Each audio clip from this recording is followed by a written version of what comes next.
Friends, welcome to my YouTube channel medical and nurses. So guys, आज के इस video में हमने सीएचओ की ट्रेनिंग के बाद जो आपका पेपर होगा उसके लिए हम क्वेश्चन पढ़ रहे हैं। तो यहाँ पर तो एमसीक्यू की जो सीरीज स्टार्ट की है मैंने, तो यहाँ पर 94 यूनिट हैं टोटल। जो सीएचओ की ट्रेनिंग 6 महीने की होगी उसमें जो सिलेबस रहेगा, तो उन यूनिट्स के लिए है जो पहले मॉड्यूल बनाए गए हैं, फिर उनको ब्लॉक में डिवाइड किया गया। तो 3 मॉड्यूल हैं, BNS 041, 42 एंड 43। तो अभी हम BNS 041 पढ़ रहे हैं। इसमें टोटल 5 ब्लॉक हैं। इन 5 ब्लॉक में यूनिट्स की बात की जाए तो टोटल 27 के आसपास यूनिट है, 27 यूनिट है आई थिंक। तो यहाँ पर हम जो ब्लॉक थर्ड तक पढ़ चुके हैं।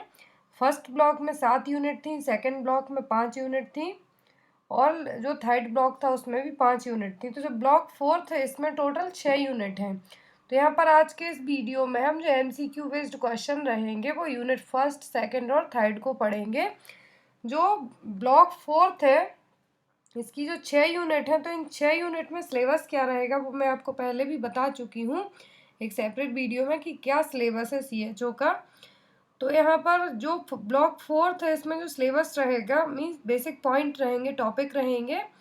तो 6 यूनिट में जो फर्स्ट में रहेगा एपिडेमियोलॉजी, क्या है जो नॉन कम्युनिकेबल डिसीज़ होती हैं। नॉन कम्युनिकेबल डिसीज़ में क्या क्या आएंगी, कौन कौन सी डिसीज़ होंगी, उनके लिए क्या नेशनल हेल्थ प्रोग्राम बनाए गए हैं, कब प्रोग्राम स्टार्ट हुए हैं, ये सभी पॉइंट्स हैं जो इस यूनिट में आएंगे। ब्लॉक फोर्थ की जो टोटल 6 यूनिट है इनमें आएंगे।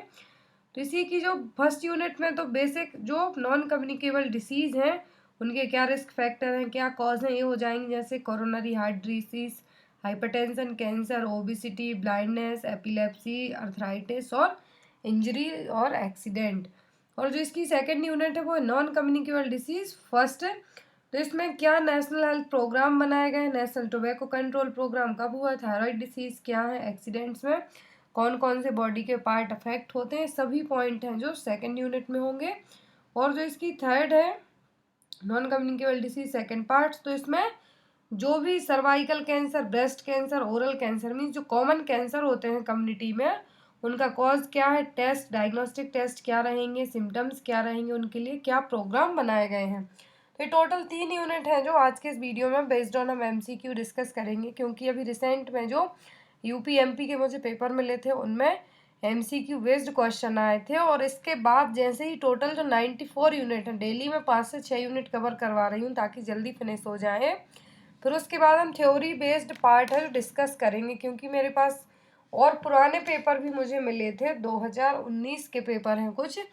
तो वो पेपर हैं जो उनमें थ्योरी बेस्ड क्वेश्चन भी आए थे। मैं ये बात नहीं कह रही हूँ कि नहीं आते हैं, थ्योरी बेस्ड क्वेश्चन आए हैं, थ्योरी बेस्ड क्वेश्चन भी आए हैं, तो वो भी मैं आपको प्रोवाइड कराऊंगी। क्योंकि अभी लॉकडाउन चल रहा है तो आप लोग घर पे रहिए, सबसे बेस्ट तरीका है अपने टाइम पास के लिए पढ़ाई कीजिए, चाहे वीडियोस देख के कीजिए, बुक्स से कीजिए, सबसे अच्छा एज ए स्टूडेंट के लिए जो सबसे अच्छा टाइम यही है कि अपना पढ़िए। चलिए आज के इस वीडियो में हम देखते हैं नॉन कम्युनिकेबल डिसीज़ हैं, उनके management and other national health programme. तो यहाँ पर 3 यूनिट हम डिस्कस करेंगे इस पार्ट, जो इस ब्लॉक में ब्लॉक नंबर फोर्थ में 6 यूनिट है। तो यहाँ पर हम अभी स्टार्टिंग की 3 यूनिट को डिस्कस करेंगे। तो यहाँ पर यूनिट नंबर फर्स्ट है epidemiology of specific non communicable diseases. तो क्या एपिडेमियोलॉजी है जो स्पेसिफिक, जैसे कि कार्डियोवैस्कुलर डिसीज हो, कोरोनरी आर्टरी डिसीज है, हाइपरटेंशन है, जो नॉर्मल कैंसर है, इनकी क्या एपिडेमियोलॉजी, इसको लेके MCQ पढ़ेंगे हम। तो यहाँ पर क्वेश्चन नंबर फर्स्ट है what is long term medical condition in which the blood pressure in the arteries is persistently elevated. तो यहाँ पर जो मेडिकल कंडीशन ऐसी जिसमें ब्लड प्रेशर हमारा आर्टरीज में क्या होता है, बढ़ रहा हो, परसिस्टेंटली एलिवेट हो रहा है, इंक्रीज हो रहा है, तो कौन सी कंडीशन है, तो ये hypertension. Next is what is derived from epithelial cells and includes most common cancers and include nearly all those in the breast, prostate, lung, pancreas and colon। तो यहाँ पर कौन सा कैंसर है जनरली ब्रेस्ट, जो एपिथेलियल सेल्स हैं, तो आपको ये पता होना चाहिए जो एपिथेलियल सेल्स हैं जनरली वो कहाँ पर प्रेजेंट होती हैं। और जो कैंसर का यहाँ पर बेसिक हिंट ही आपको क्वेश्चन में दे दी गई है कि कौन कौन से पार्ट में होता है, ब्रेस्ट, प्रोस्टेट, लंग, पैंक्रियास और कोलोन। तो कौन सा कैंसर है, carcinoma. Next is cancer derived from immature precursor cells और एम्ब्रियोनिक टिश्यू इज। तो ये क्वेश्चन अभी जो एमपी में पेपर हुआ था सीएचओ की ट्रेनिंग का 16 मार्च को आई थिंक, तो उसमें क्वेश्चन आया था कि जो इमेच्योर प्रिकर्सर सेल्स और एम्ब्रियोनिक टिश्यू है उनको क्या कहा जाता है, तो वो है blastoma. Next is cancer derived from pluripotent cells most often presenting in the testicle और द ओवरी। तो ये क्या है, जर्म सेल ट्यूमर। मैं आपके लिए एक चीज़ और बता दूं कि ये क्वेश्चन जो कैंडिडेट पेपर देने वाले हैं उनके लिए तो इम्पोर्टेंट होंगे, साथ ही साथ जो अदर स्टेट लेवल या फिर सेंट्रल लेवल के लिए नर्सिंग एग्ज़ाम की तैयारी कर रहे हैं उनमें भी हेल्पफुल होंगे, क्योंकि सभी एग्ज़ाम्स में है जो ऑब्जेक्टिव बेस्ड क्वेश्चन आते हैं, 4 ऑब्जेक्ट रहते हैं, आपको उनमें से एक को मार्क करना होता है, तो ये सभी इसी टाइप से क्वेश्चन आते हैं। क्वेश्चन नंबर 5 है what arise from hematopoietic cells that leave the marrow and tend to mature in the lymph nodes and blood respectively। तो क्या कहलाते हैं, कहलाते हैं lymphoma.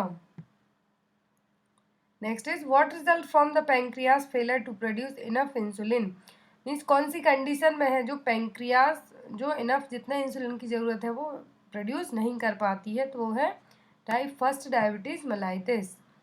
Next is what begins with insulin resistance as cells fail to respond to insulin properly। Means जो insulin है बन रहा है बॉडी में, बट जो सेल्स हैं कम्प्लीटली जो इंसुलिन का प्रोडक्शन तो सही हो रहा है बट जो जहाँ ज़रूरत है वहाँ तक नहीं पहुँच पा रहा है, तो क्या होगी type 2 diabetes mellitus. Next is what is the form of joint disorder that involves inflammation in one और मोर जॉइंट। तो जॉइंट का ऐसा डिसऑर्डर जिसमें एक या फिर अदर बहुत सारे जॉइंट्स में इन्फ्लामेशन हो, तो क्या कहलाता है, वो कहलाता है arthritis. Next is coronary artery heart disease is also known as. तो CHD के लिए जो इस्चेमिक हार्ट डिसीज के नाम से भी जाना जाता है, क्वेश्चन भी आया था, आप चाहे तो पेपर को देख सकते हैं एक बार। Next is modifiable risk factor of coronary heart disease involve all of the following except. Modifiable risk factor means ऐसे फैक्टर जिनको हम चेंज कर सकते हैं, वो सभी हैं बट किसी एक को छोड़कर, तो जेनेटिक फैक्टर। जेनेटिक फैक्टर क्या है, नॉन मॉडिफाइबल फैक्टर, हम इसको चेंज नहीं कर सकते हैं। बाकी जो हाई ब्लड प्रेशर है इसको कंट्रोल करके रख सकते हैं। एलिवेटेड सीरम कोलेस्ट्रॉल लेवल, इसको भी यदि हम अच्छी डाइट लें, अच्छे से योगा एक्सरसाइज वगैरह करें तो कर सकते हैं, स्मोकिंग को स्टॉप कर सकते हैं। बट जो जेनेटिक फैक्टर है, नॉन मॉडिफाइबल फैक्टर है, इनको हम चेंज नहीं कर सकते। Next is what occurs when there is a disease process or abnormality is associated with its causation, as in disease of kidney, congenital disease of aorta and others। तो क्या होगा secondary hypertension. Means किसी और disease के साथ कोई और disease हुई हो तो वो किस में जाएगी, वो कहलाएगी ऐसी डिसीज़ प्रोसेस सेकेंडरी में जाएगी कि प्राइमरी कॉज के कारण नहीं। यदि किडनी प्रॉब्लम है तब भी आपको हाइपरटेंशन हो रहा है, कंजेनाइटल डिसीज़ है अओर्टा या फिर अदर ऑर्गन में तब हाइपरटेंशन हो, तो किस में आएगा, सेकेंडरी में। Next is in India what is the leading non communicable disease risk. तो हाइपरटेंशन है जो सबसे ज़्यादा है जो इंडिया में पाया जाता है, नॉन कम्युनिकेबल डिसीज़ है। Next is rule of half for hypertension states that half the people with high pressure are not known. तो रूल ऑफ हाफ्स है जो हाइपरटेंशन स्टेट के लिए चेक करने के लिए किया जाता है, तो इसके अकॉर्डिंग राइट आंसर क्या होगा, A. Next question, question 14 the rule of halves for hypertension state that half of those known are not treated. तो रूल ऑफ जो हाफ से, तो ये याद रखना आपको जरूरी है कि किसके लिए किया जाता है, हाइपरटेंशन की स्टेट्स उनको चेक करने के लिए। तो यहाँ पर जब रूल ऑफ हाफ्स है जो half of those treated are, sorry question number 14 हम कर रहे हैं, तो यहाँ पर ऐसे लोग जो ट्रीट नहीं किए जा रहे हैं तो रूल सेकंड में जाएंगे। और क्वेश्चन नंबर 15 है यहाँ पर half of those treated are not control, means जिनको ट्रीट किया गया बट उनका हाइपरटेंशन है जो हाई ब्लड प्रेशर कंट्रोल नहीं हुआ है, तो वे किस में जाएंगे, रूल थर्ड में। Next is BMI criteria based on WHO normal healthy category ranges.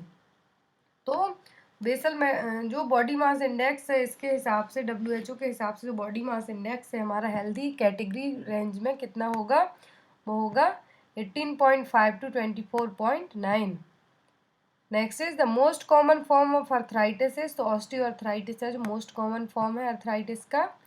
Next is what is the characterized by recurrent seizures and brief episodes of involuntary movement that may involve a part of the body or the entire body and are sometimes accompanied by loss of consciousness।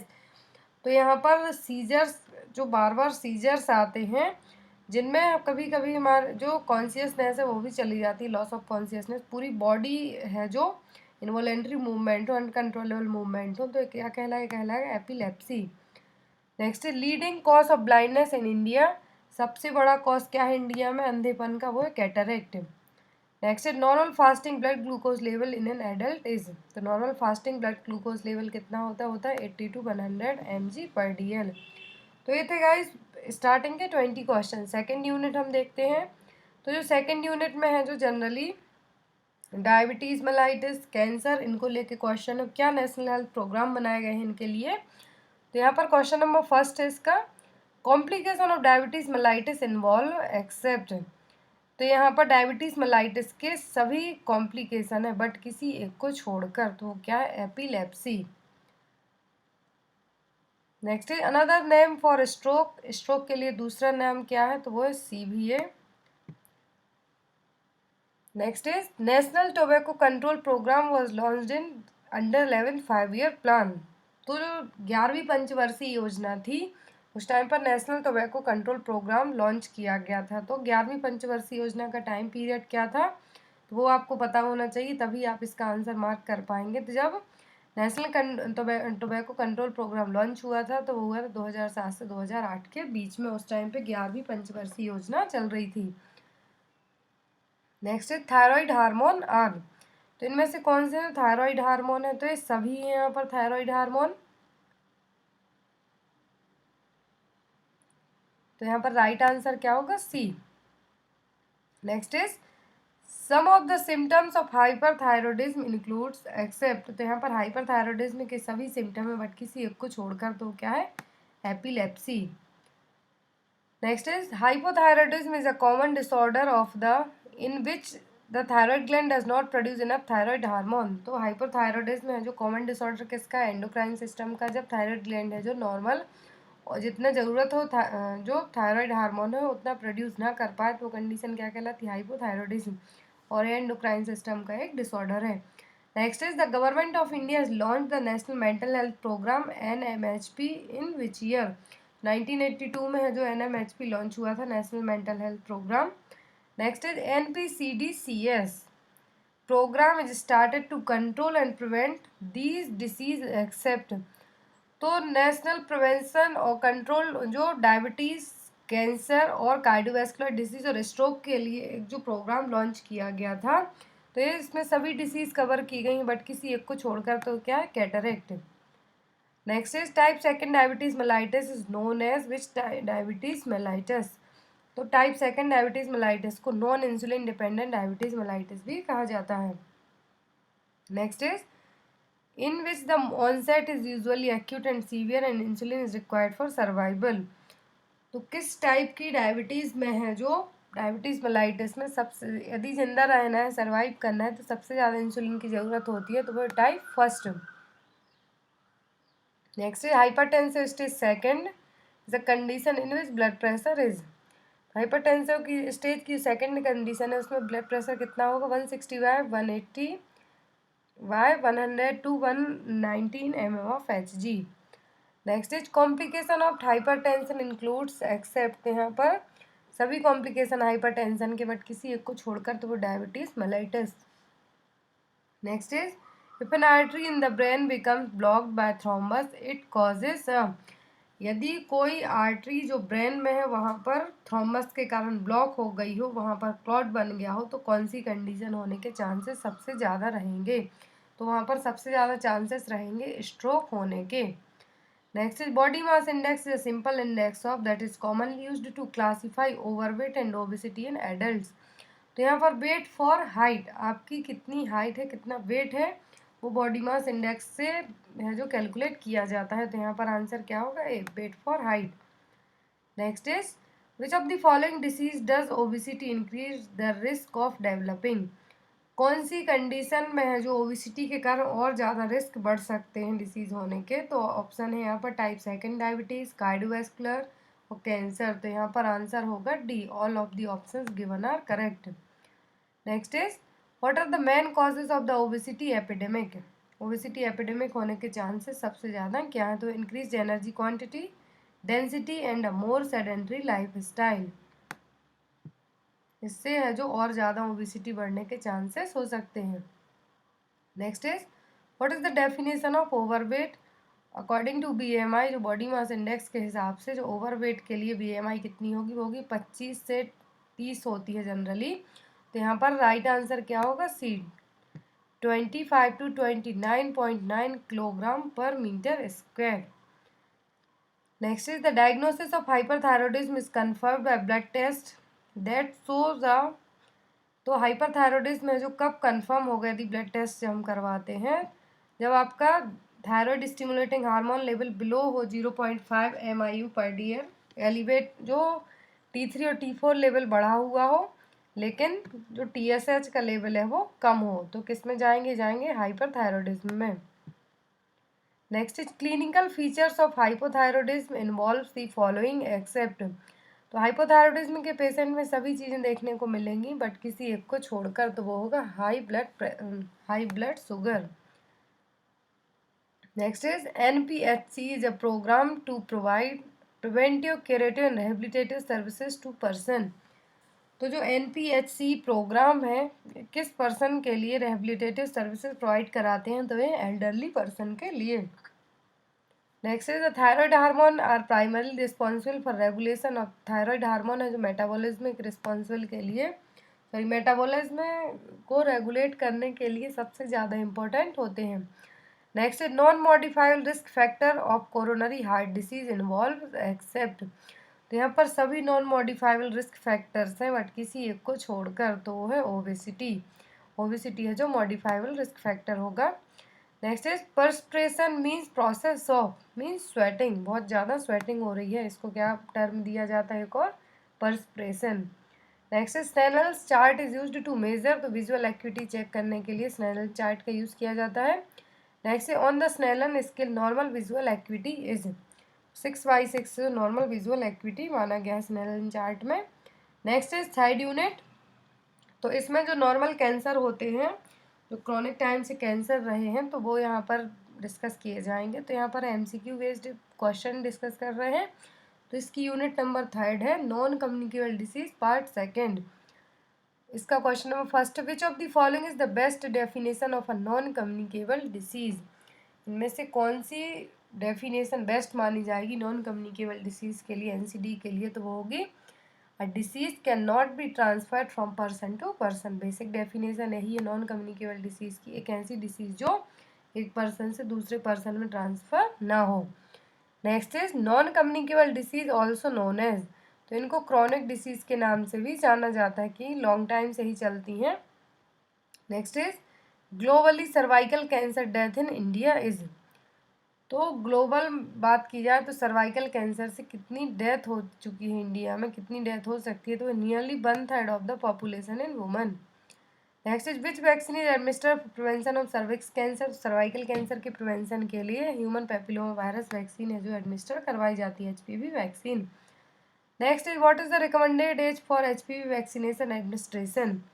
तो क्या as रखी गई है girls में HPV vaccination के लिए? तो वो है 10 से 12 साल के बीच में। Next is HPV vaccine stored in which temperature. तो जो HPV वैक्सीन है उनके स्टोर करने के लिए कितने टेम्परेचर की ज़रूरत होती है? तो वो 2 to 8 degree Celsius. Next is what is dose and route of HPV vaccination. तो डोज कितना है ह्यूमन पैपिलोमा वैक्सीन के लिए? तो वो है 0.5 ml by the intramuscular route. Next is total dose of HPV vaccination. तो 3 डोज दिए जाते हैं इसके। Most common cancer occur in India. तो सर्वाइकल कैंसर है जो मोस्ट कॉमन कैंसर है इंडिया में। Next is what is the early sign of cervical cancer. Early sign क्या है सर्वाइकल कैंसर के लिए? तो वो है असिम्प्टोमेटिक, किसी भी तरीके के सिम्टम्स शो नहीं करती बॉडी। HPV can cause. तो ह्यूमन पैपिलोमा वायरस क्या कॉज कर सकता है? तो वो cervical cancer. Next is symptom of advance cervical cancer except. सभी सिम्टम है एडवांस सर्वाइकल कैंसर के, बट किसी एक को छोड़कर तो वो असिम्टोमेटिक, क्योंकि स्टार्टिंग में सिम्टम्स देखने को नहीं मिलते हैं। Next is which barrier protection measure use to prevent cervical cancer. Cervical cancer को प्रिवेंट करने के लिए क्या है जो एज अ बैरियर का काम कर सकता है, तो वो है condoms. Next is diagnosis of cervical cancer is done by all except. तो सर्वाइकल कैंसर का डायग्नोस सभी से किया जाता है, बट किसी एक को छोड़कर तो वह फाइन निडल एस्पिरेशन साइटोलॉजी इससे है जो इसका पता नहीं किया जाता। इससे जनरली लंग्स कैंसर के लिए, फिर स्पाइनल कैंसर, इन सभी के लिए किया जाता है। सर्वाइकल कैंसर के लिए visual inspection of acetic acid और बायोप्सी और प्रीकैंसरस लीजन और पैप स्मीयर है वो किए जाते हैं, बट एफएनएसी है जो नहीं किया जाता। Next is other name of Pap smear. Pap smear का दूसरा नाम क्या है? Papanicolaou test. Full form of HPV. तो एचपीवी का फुल फॉर्म क्या है? Human papilloma virus. Next is which of the risk factor of developing breast cancer. Breast cancer develop होने के सबसे ज़्यादा चांस किसको हो सकते हैं? जिसने कभी कोई प्रेगनेंसी कंसीव ना की हो। तो यहाँ पर आंसर क्या होगा? D, no pregnancy. Which type food intake reduce the risk of breast cancer. किस तरीके का फूड यदि हम खाते हैं तो ब्रेस्ट कैंसर होने के चांसेस कम हो सकते हैं, तो वो high protein rich diet. Next is mammography is related to, तो ब्रेस्ट कैंसर के डायग्नोस करने के लिए मेमोग्राफी का यूज़ किया जाता है। Next is frequency of screening for breast cancer. तो ब्रेस्ट कैंसर के लिए जो स्क्रीनिंग होती है उसकी फ्रिक्वेंसी कितनी होनी चाहिए? 1 इन 5 ईयर, 5 साल में एक बार।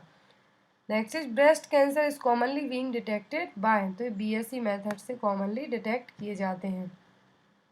Next is white patches on the soft tissue is known as the leukoplakia. Generally ये माउथ में है जो सॉफ्ट टिश्यू है, वाइट कलर के पैचेस देखने को मिलते हैं। तो जनरली जो लोग बहुत ज़्यादा तंबाकू खाते हैं, गुटखा खाते हैं, उनको देखने को मिलते हैं, बट कभी कभी जो लोग कुछ ना भी खाएं उनको भी देखने को मिल जाते हैं।